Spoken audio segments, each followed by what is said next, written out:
समलंब चतुर्भुज A B C D, A B समांतर D C, ये इसके समांतर है।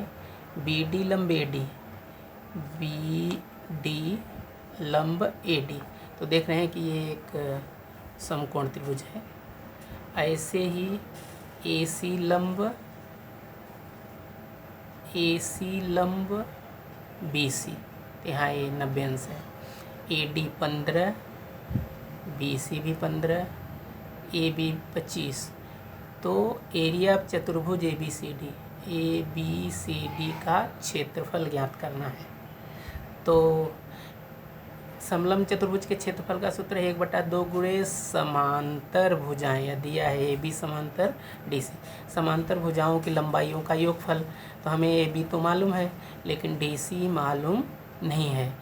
फिर ऊंचाई, तो ऊंचाई मतलब कि इन दोनों समांतर रेखाओं के बीच की दूरी। तो यहाँ दूरी है नहीं, इसलिए डी से इस पे ऐसे लंब खींचेंगे ए बी पर, यही जो है ऊंचाई हो जाएगी। यानी डी एम लंब ए बी और सी एन लंब ए बी खींचा। तो हमें डी सी ज्ञात करना है और डी एम ज्ञात करना है, तभी जो है समांतर भुजाएं मालूम पड़ जाएगी और ऊंचाई मालूम पड़ जाएगी। तो हम सब इसी दो पे काम करेंगे, डी सी और डी एम। तो जब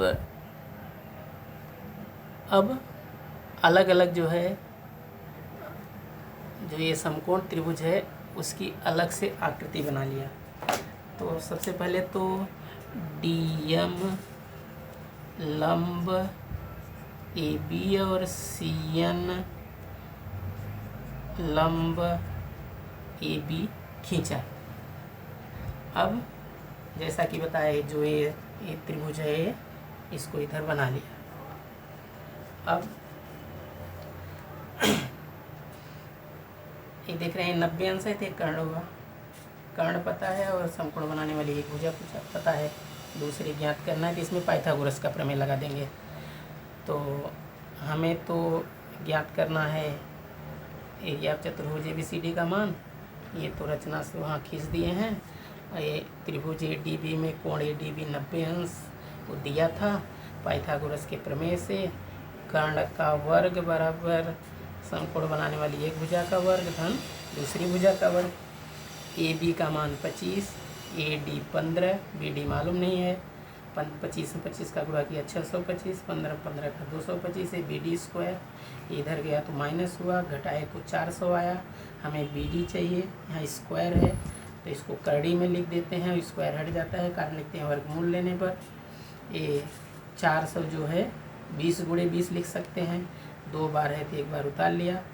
अब आपने BD जो है 20 निकाला।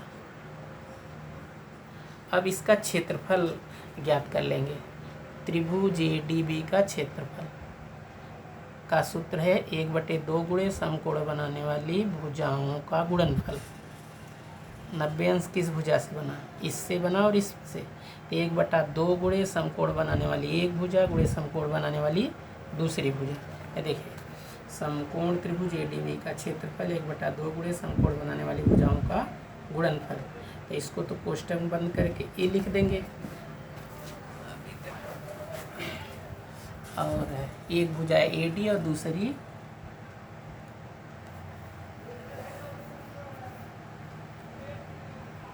DB। तो DB जो है, हाँ, समकोण त्रिभुज ADB का क्षेत्रफल बराबर 1/2 गुणे समकोण बनाने वाली भुजाओं का गुणनफल। तो एरिया ऑफ ADB बराबर हाफ वही AD गुणे DB। तो AD का मान 15 और DB का मान 20, 2 दाम 20, 15 दाम 150 वर्ग इकाई। फिर इसी का क्षेत्रफल फिर से एरिया त्रिभुज का क्षेत्रफल बराबर 1/2 गुणे आधार गुणे ऊंचाई। इस बार जो है हम इसको आधार मानते हैं। जब इसको आधार मानेंगे तो इस पे जो लंब होगा वो ऊंचाई होगी।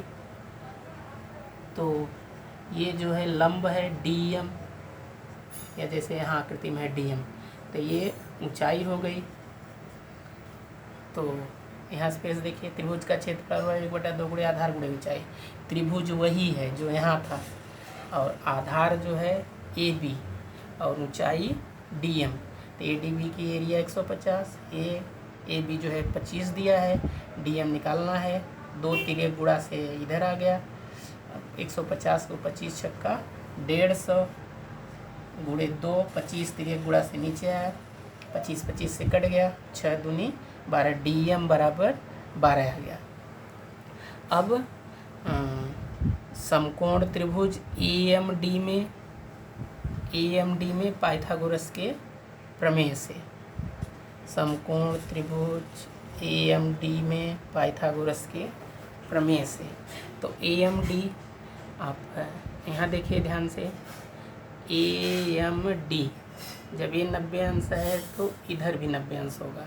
इसको अलग से ऐसे आकृति बनाएं तो ये इस तरह से होगा, या ये सॉरी यहाँ AM यहाँ D है और ये 90 अंश है, यहाँ 15 दिया है, ये DM अभी निकला 12, AM ज्ञात करना है। यही समकोण त्रिभुज AMD में कोण AMD 90 अंश, पाइथागोरस के प्रमेय से 90 अंश बंद किया तो कर्ण का वर्ग बराबर समकोण बनाने वाली एक भुजा का वर्ग धन दूसरी भुजा का वर्ग। तो मान रख दिया, AD 15, AM पता नहीं है, DM 12 का वर्ग। तो 15 में 15 का गुणा 225, 12 का 12 में 144, 144 इधर आया, ऋण 144 हुआ और बराबर किधर AM स्क्वायर। ये घटाए तो 81 आया, अपना इसे घटा लेंगे, 225 ऋण 144 तो 81 आएगा। हमें AM चाहिए तो इसको कड़ी में लिख दिया, वर्गमूल लेने पर 81 मतलब 9 गुणे 9, AM बराबर 9। रेख AB समांतर रेख DC। अब फिर यहाँ से आकृति पे AB समांतर DC, तो AB की जगह पे यमयन लिख सकते हैं, यमयन समांतर DC। और ये दोनों तो लंब हैं एक ही रेखा पर, इसलिए ये भी समांतर हुए। तो ये समांतर इसके और ये समांतर इसके, इसलिए DMNC एक समांतर चतुर्भुज हुआ। जब ये समांतर चतुर्भुज हुआ तो जितना DC उतना MN और जितना DM उतना CN। तो यहाँ देखिए, जो ये इसको इधर बना लिया तो CDMN एक समांतर चतुर्भुज है, और समांतर चतुर्भुज की सम्मुख भुजाएं समान माप की होती हैं, यानी जितना DC उतना MN और जितना DM उतना CN। तो समांतर चतुर्भुज सम्मुख भुजाएं कथन एक लिख दिया। तो DM 12 निकाले थे, CN भी 12 हुआ। अभी ये दोनों पता नहीं है। अब फिर आकृति में जो AB था, AB जो है 3 खंडों में का है, एक है AM, दूसरा MN, तीसरा NB। वही लिखा गया, AB बराबर AM धन MN धन NB, कारण A dash M dash N dash B। यहाँ है यही AB, AM धन MN धन NB। अब मान रख दिया, AB 25, AM 9, MN मालूम नहीं है, NB 9, 9 9 18, 18 इधर आया तो माइनस हुआ, तो घटाने पर 7 आया, MN 7 आ गया। जब MN 7 आया तो DC भी 7 हुआ, या कथन 1 से। अब जो पूछा है उस पर आगे, समलंब चतुर्भुज का क्षेत्रफल बराबर 1/2 गुणे समांतर भुजाओं की लंबाइयों का योगफल गुणे ऊंचाई। एरिया ऑफ चतुर्भुज ABCD बराबर 1/2 गुणे समांतर वाली हैं AB और DC, ऊंचाई है DM। AB 15, DC 7 और DM 12। ये 25 7 32, 12 को 6 गुणे 2, 2 2 से कट गया, 32 गुणे 6 192 वर्ग इकाई। एरिया ऑफ चतुर्भुज ABCD बराबर 192 वर्ग इकाई।